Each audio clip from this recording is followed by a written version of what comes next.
अस्सलाम वालेकुम फ्रेंड्स। अज़मिया के सबको बताने के बाद कि फ़रदीन ने उसको तलाक दी है, अज़मिया की खाला यानी फ़रदीन की अम्मी अज़मिया की बात पे यकीन करते हुए उसको उसके घर छोड़ जाती है।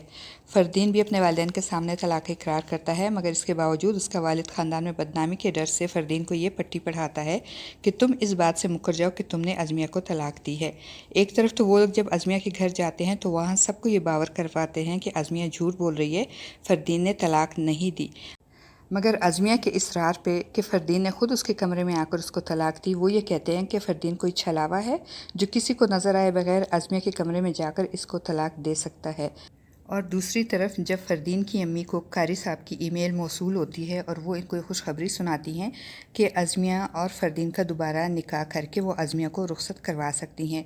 यहाँ भी फ़रदीन का वालिद फ़रदीन को मज़ीद ऐसी किसी हिमाकत से रोकने और नसीहत करने के बजाय उसके दिमाग में ये बात डालते हैं कि वो रौब से रहना सीखे।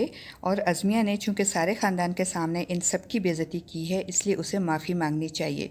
जिस पे फ़रदीन अज़मिया को एक बार फिर मजबूर करता है कि वो सब के सामने इससे माफ़ी मांगे, हालांकि इस सब मामले में अज़मिया की कोई गलती नहीं होती। जबकि अज़मिया के घर में अज़मिया की अम्मी को अज़मिया की बात की सच्चाई पे यकीन होता है और वो उसका साथ देती हैं। मगर यहाँ अज़मिया के भाई और भाभी का रवैया और उनकी सोच मुझे बहुत अजीब लगी। ख़ासकर इसकी भाभी निक्कत, जो कि अज़मिया को प्रेशराइज़ करने के लिए और उसको झूठा साबित करने में लगी होती हैं और प्रेशर बिल्ड करने के लिए उसको सफ़ेद कपड़े पहनने के ना सिर्फ इसरार करती हैं, बल्कि बाकायदा टेलर के पास जाकर उसका सफ़ेद ड्रेस भी स्टिच होने के लिए दे देती हैं। अज़मिया फ़रदीन के झूठ बोलने और इस अजीब से तर्ज़ अमल पे बहुत बददिली महसूस करती है।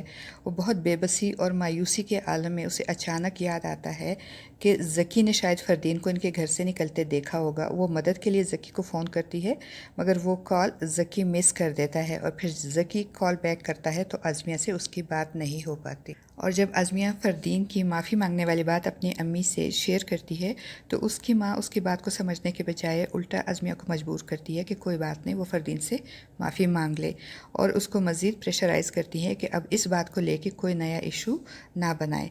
अज़मिया का पूरा ख़ानदान फ़रदीन के घर जाकर अज़मिया की तरफ से नदामत का इजहार करता है, मगर यहाँ भी फ़रदीन अज़मिया की बेइज्जती करते हुए सबके सामने कहता है कि तुमने सब ख़ानदान के सामने मेरी बेइज्जती की है, इसलिए अब तुम पूरे ख़ानदान के सामने मुझसे माफ़ी मांगनी पड़ेगी। तो डियर फ्रेंड्स, क्या अज़मिया को फ़रदीन से माफ़ी मांगनी चाहिए जबकि वो इस सारे मामले में बेकसूर है? अपनी राय का इज़हार ज़रूर कीजिएगा।